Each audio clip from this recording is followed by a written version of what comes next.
Depuis plus d'un siècle, cet outil de narration permet de faire se côtoyer au sein d'une même histoire des personnages de la pop culture qui, en temps normal, n'auraient jamais dû se croiser.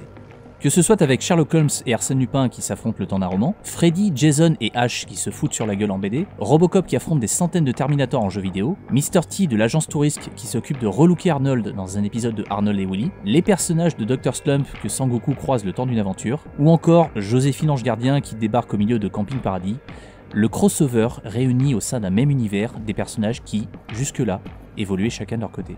YouTube s'est d'ailleurs fait une spécialité de la chose, que ce soit via des fan-films ou même des mash-ups comme ceux de Antonio Maria da Silva et son fameux Hell's Club qui contient à peu près tout ce que Hollywood a pu imaginer. Au cinéma, les exemples sont évidemment nombreux, et si sur le papier, le principe peut sembler ingénieux, voire même excitant lorsqu'on réalise que certaines associations sont évidentes, le résultat à l'écran est par contre presque systématiquement décevant. La plupart du temps, le crossover apparaît lorsqu'une saga de films commence à tourner en rond et à lasser les spectateurs. À ce moment-là, plusieurs choix s'offrent aux producteurs. Assumer qu'on arrive en bout de course et arrêter les frais, continuer coûte que coûte quitte à tomber dans l'autoparodie, ou bien tenter de relancer la machine en frappant un grand coup avec quelque chose d'inattendu. Et pour surprendre le public, quoi de mieux que de mixer un ou plusieurs personnages parfaitement connus avec d'autres tout aussi célèbres, mais n'ayant rien à faire ici. Dans le cas qui nous intéresse, la légende des 7 vampires d'or, seul le chasseur de vampires Van Helsing et son ennemi juré le comte Dracula sont connus du public, tous les deux étant au centre d'une longue série de films de la Hammer, célèbre studio anglais spécialisé dans l'épouvante gothique. Les amateurs de cinéma bis le savent depuis longtemps, le personnage de Dracula est l'un des champions en matière de crossover bizarre, vu qu'on le retrouve aussi bien en compagnie des autres monstres de l'Universal qu'avec un Frankenstein espagnol, Billy the Kid, le catcheur mexicain Santo. Le vent. Quel vent? Le vampire. Ah, mais tu finis par me faire bégayer, moi aussi. Ou encore en France avec la troupe des Charlots. Pour autant, dans la légende des 7 vampires d'or, Van Helsing et Dracula ne font pas face à d'autres personnages célèbres, mais carrément à un monde n'ayant rien à voir avec le leur, celui de la Shaw Brothers. Un cas particulier de crossover puisqu'il s'agit non pas d'un mix entre deux franchises, mais d'une coproduction entre deux studios mythiques qui possèdent chacun leur propre univers.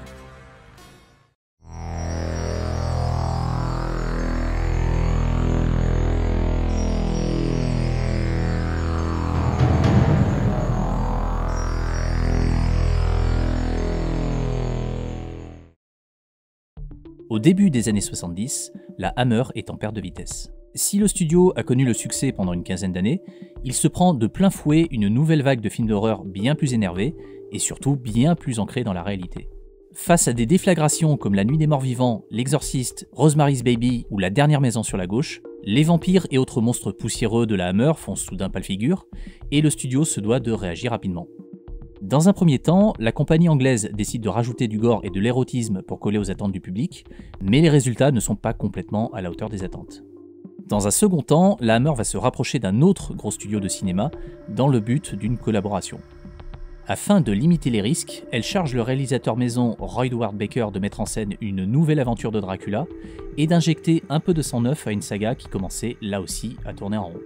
Débuté en 1958 avec Le Cauchemar de Dracula, immense classique du genre qui impose Christopher Lee comme l'incarnation absolue du vampire à l'écran, la saga se poursuit avec 7 autres films à la qualité décroissante. Les Maîtresses de Dracula en 1960, Dracula Prince des Ténèbres en 66, Dracula et les femmes en 68, Une messe pour Dracula en 70, Les Cicatrices de Dracula la même année, Dracula 73 en 72, raté, et Dracula vit toujours à Londres en 1973. Mais comme les films sont de moins en moins bons et que Christopher Lee, lassé par son rôle, ne souhaite pas forcément revenir pour un 9e Dracula, le studio sait qu'il va falloir trouver autre chose pour attirer le public. Pendant ce temps, de l'autre côté du globe, la Shaw Brothers continue de produire des films à la chaîne. Principalement connu pour ses films d'arts martiaux, le studio hongkongais a derrière lui une bonne poignée de petits classiques comme La Main de Fer, L'Hirondelle d'Or, Les 14 Amazones, ou encore les films de Chang Che, l'un des réalisateurs phares du studio à qui l'on doit Vengeance, Duel sauvage, Le Justicier de Shanghai et la fameuse trilogie du sabreur manchot composée de Un seul bras les tue à tous, Le bras de la vengeance et surtout le chef-d'œuvre La rage du tigre. Bien que la Shaw Brothers ait elle aussi connu quelques petites difficultés récentes, comme le fait d'avoir laissé passer un contrat avec Bruce Lee qui a fini par les travailler chez la concurrence, le studio des frères Shaw se porte tout de même bien mieux que la Hammer. Le tournage de La Légende des 7 vampires d'or démarre donc dans les studios de Hong Kong à l'automne 1973, et très vite le réalisateur Roy Ward Baker comprend que ce film ne sera pas tout à fait comme les précédents qu'il a pu tourner pour la Hammer. Les figurants sont nombreux, le tournage se passe en grande partie en extérieur, et surtout il comporte énormément de scènes d'action. Voyant le réalisateur anglais bien plus à l'aise pour filmer des cercueils que des combats, la Shaw Brothers prend alors la main sur les scènes d'action et confie les chorégraphies à Liu Chia-liang, chorégraphe de génie et futur réalisateur de classiques comme les 8 diagrammes de Wulang, la 36e chambre de Shaolin et Drunken Master 2. Sur la légende des 7 vampires d'or, on a pourtant l'impression que Liu Chia-liang fait le strict minimum, et les combats, même s'ils sont loin d'être mauvais, ne laisseront pas forcément un souvenir impérissable. Quant à Roy Ward Baker, artisan touche-à-tout à qui l'on doit quand même quelques petits classiques de la Hammer comme Les Monstres de l'espace ou Dr. Jekyll et Sister Hyde, il est lui aussi en sous-régime et se contente du minimum syndical, avec quelques lumières réussies, 2 ou 3 compositions de plans intéressantes, et les inévitables clins d'œil au Dracula de 1958, comme avec ce vampire qui se désintègre dans une succession de fondus enchaînés, ou la reprise du célèbre thème musical. Du côté des acteurs, Peter Cushing semble s'abuser encore une fois à jouer son rôle de Van Helsing dans un cadre inhabituel, et David Chiang, star de la Shaw Brothers et habitué des films de Chang-Chi, assure quant à lui le spectacle lors des combats. L'une des bonnes idées du film consiste à ne pas les opposer comme l'aurait fait n'importe quel autre crossover. Ici, chacun a besoin de l'autre, il n'y a aucun rapport de force, et l'amitié interculturelle qui se crée est au final bien plus intéressante qu'un banal affrontement. On peut aussi noter l'autre bonne idée d'une double love story entre orientaux et occidentaux, même si les rôles féminins ne sont pas forcément très bien écrits et servent surtout à remplir un cahier des charges. Malgré un certain respect mutuel entre les deux studios et leurs stars respectives, le résultat donne un film plutôt moyen, pas forcément déplaisant à regarder, mais qui manque clairement un peu de folie. Craignant que les spectateurs locaux ne boudent le film, la Shaw Brothers engage alors Chang-Chi pour tourner des scènes d'action supplémentaires, mais ne prend pas la peine de le créditer au générique. La légende des 7 vampires d'or sort finalement à Hong Kong en juillet 1974 dans une version légèrement plus longue, mais qui n'empêche pas le film de faire un hit pour autant. Même galère en Angleterre, quelques mois plus tard, où la version normale, donc avec moins de combats pour ne pas choquer les sujets de Sa Majesté, ne déplace pas non plus les foules. Pour expliquer cet échec, on peut pointer du doigt le fait qu'un film avec 3 personnes aux commandes donne rarement de bons résultats, surtout quand, en plus, il s'agit de mélanger 2 univers aussi différents que le film de sabre et l'épouvante gothique.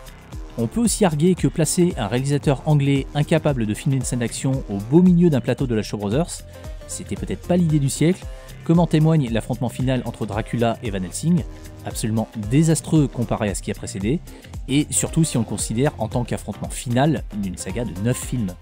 Genre t'as suivi leur histoire à tous les deux là pendant plus de 15 ans et l'affrontement final c'est ça? Ouais, tu m'étonnes que t'es déçu quoi.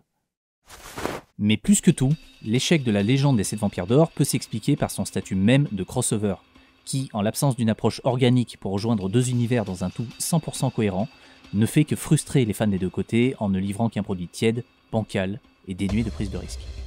Ah, et notons qu'une autre coproduction entre la Hammer et la Shaw Brothers voit aussi le jour en 1974, un dénommé Mr. Shatter, encore une fois avec Peter Cushing, et encore une fois un échec au box-office. Toujours la même année, la Shaw Brothers tente aussi sa chance du côté de l'Italie, en envoyant ses stars locales faire la bagarre entre 2 coups de feu aux côtés de Lee Van Cleef. Et pour finir avec les crossovers improbables, la Hammer tenta même un rapprochement avec le studio japonais Toho dans le but de réaliser un film sur le monstre du Loch Ness, mais le projet n'a jamais abouti. Bref, la légende des 7 vampires d'or, c'est vraiment pas terrible. Mais alors pourquoi en parler ici?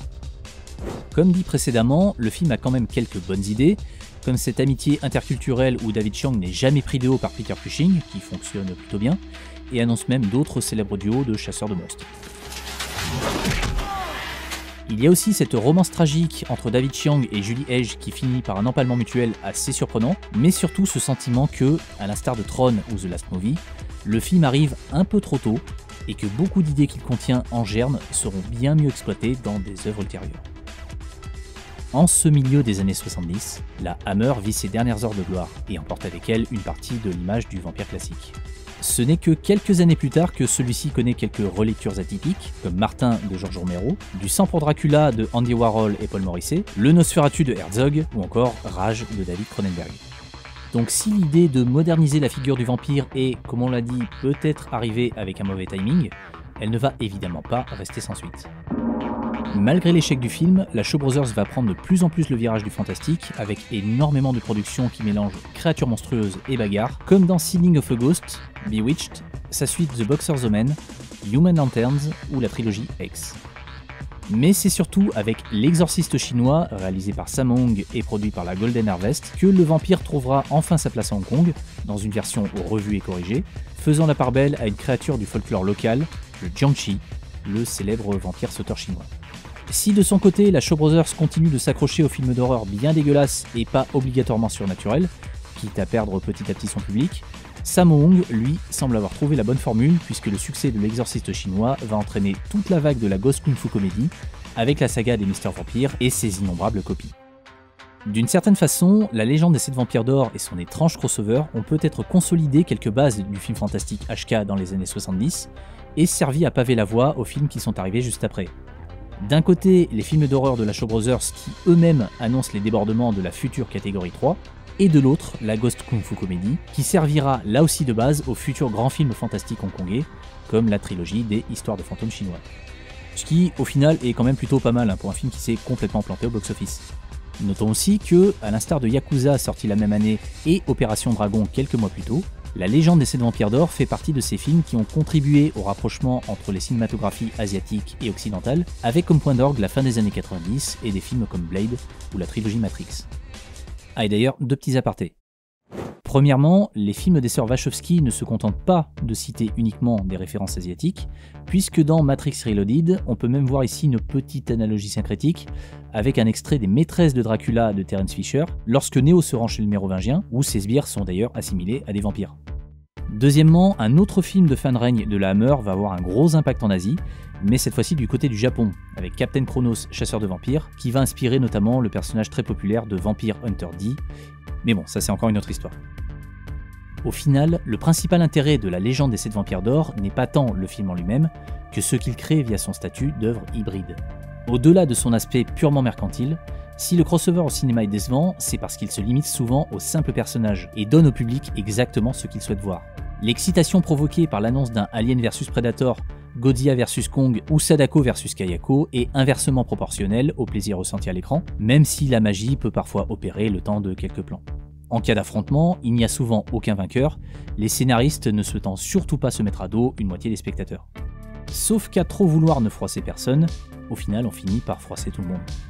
Mais là où, à mon sens, le crossover se montre bien plus intéressant qu'un simple fantasme de geek qui veut voir ses personnages préférés évoluer ensemble, c'est quand il balance ces mêmes personnages au milieu de genres cinématographiques qui n'ont rien en commun. Cartoon et film noir, satire et fantastique, teen movie et horreur, super-héros et films d'espionnage, épouvante et films de sabre.